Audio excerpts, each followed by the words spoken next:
ఢిల్లీ మాజీ సీఎం అరవింద్ కేజ్రీవాల్ ప్రధానమంత్రి మోదీని జనరల్ డయ్యర్తో పోల్చారు. ఎందుకంటే ఢిల్లీలో జరిగినటువంటి విద్యార్థులపైన అదే నిరసనకారులు ఆందోళనకారులపై జరిగినటువంటి లాఠీచార్జ్ జరిగినప్పుడు అరవింద్ కేజ్రీవాల్ అప్పటి బ్రిటిష్ జనరల్ అయినటువంటి జనరల్ డయ్యర్తో పోల్చారు. ఇప్పుడు ఒక వీడియో క్లిప్ మీకు చూపిస్తాను, చూడండి ఎంత దారుణంగా ఎంత బ్రూటల్గా పోలీసులు బిహేవ్ చేస్తున్నారు. ఎక్కడిది విజువల్ క్లిప్, ఎక్కడిది వీడియో అంటే పంజాబ్ గవర్నమెంట్ను ప్రశ్నిస్తూ విద్యార్థులు పోరాటం చేస్తున్నారు. వాళ్ళ మీదకి వాటర్ కెనాన్లతో ఏ విధంగా అక్కడ పోలీసులు అమానవీయంగా ప్రవర్తిస్తున్నారో మీకు ఆ వీడియోలో కనబడుతూ ఉంది. మరి దీనికి ఏమంటారు? కేజ్రీవాల్ గారు సమాధానం చెప్పరా? పంజాబ్లో ఆమ్ ఆద్మీ పార్టీ ప్రభుత్వమే కదా ఉంది. పేరుకి ముఖ్యమంత్రి భగవంత్ మాన్ సింగ్ అయినా కూడా మొత్తం వెనకుండి నడిపిస్తుంది, షాడో సీఎంగా ఉన్నది, షాడో ముఖ్యమంత్రిగా ఉన్నది అరవింద్ కేజ్రీవాలే. ఉన్న ఒకే ఒక రాష్ట్రం, ఆ రాష్ట్రంలో కూడా వచ్చే ఎన్నికల్లో ఏం జరుగుతుందో చూడాలి.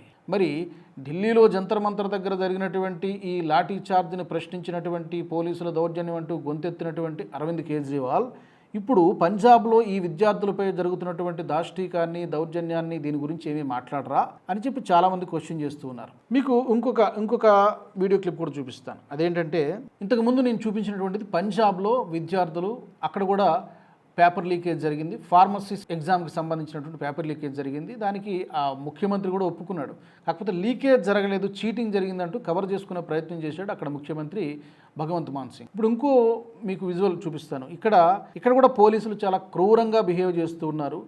యువత పట్ల ఏ విధంగా వాటర్ కెనాన్స్తో వాళ్ళ మీదకి అటాక్ చేస్తున్నారో మాకు కనబడుతోంది. ఇక్కడ ఎక్కడ జరిగింది ఇదంటే కేరళ రాష్ట్రంలో జరిగింది. కేరళం, ఈ మధ్య పేరు కూడా మారింది. కేరళంలో విద్యార్థులు ప్రభుత్వంపైకి ఈ గవర్నమెంట్ జాబ్ అపాయింట్మెంట్స్లో, ఉద్యోగ నియామకాల్లో పెద్ద ఎత్తున అవకతవకలు జరిగాయంటూ వాళ్ళు ప్రశ్నిస్తే వాళ్ళ మీద కూడా అలాగే దాడులు చేసింది. అక్కడ ఎవరున్నారు ప్రభుత్వంలో?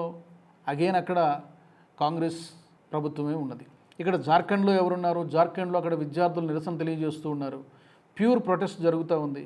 మరి అక్కడ దాని గురించి ఈ కేజ్రీవాల్ ఏమీ మాట్లాడరా? రాహుల్ గాంధీ ఏమీ మాట్లాడరా? ఈ బొద్దింకల బ్యాచ్ ఎందుకు మాట్లాడరా? మరి ఇక్కడ విద్యార్థులపై దాడి జరిగితే ఒకలాగా స్పందిస్తారు. అసలు స్పందించరు. ఫస్ట్ ఆఫ్ ఆల్ నోళ్ళు ఏమీ లేవు, వీళ్ళెవరు కూడా మాట్లాడరు. కేవలం బీజేపీ పాలిత రాష్ట్రాల్లో జరిగినటువంటి ఇష్యూస్ గురించి మాత్రమే వీళ్ళు మాట్లాడతారా? సరే, వీళ్ళు పొలిటికల్ పార్టీస్ అనుకుందాం. అక్కడ పంజాబ్లో ఆన్సర్ చెప్పాల్సినటువంటి బాధ్యత కేజ్రీవాల్కి ఉందా లేదా?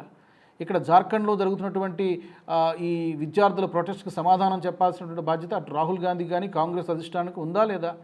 కేరళ, కర్ణాటక అండ్ జార్ఖండ్, ఇంకా మరికొన్ని రాష్ట్రాల్లో కూడా జరిగాయి. ఈవెన్ కర్ణాటకలో కూడా జరిగాయి. మరి వాటి గురించి వీళ్ళందరూ ఎందుకు మౌనవ్రతం పాటిస్తున్నారు? వాటి గురించి క్వశ్చన్ చేయాలి కదా.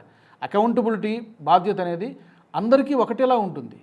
అక్కడ రాజీనామాను డిమాండ్ చేసినటువంటి వీళ్ళు ఇక్కడ ఎందుకు మాట్లాడడం లేదు? ఎందుకు మౌనంగా ఉన్నారు? ఎందుకు కనీసం ఒక రెస్పాన్స్ కూడా లేదు, స్పందన కూడా లేదు? ఇది హిపోక్రసీ కాదా? ఇది డబుల్ స్టాండర్డ్ కాదా అనేది క్వశ్చన్ చేయాల్సినటువంటి విషయం.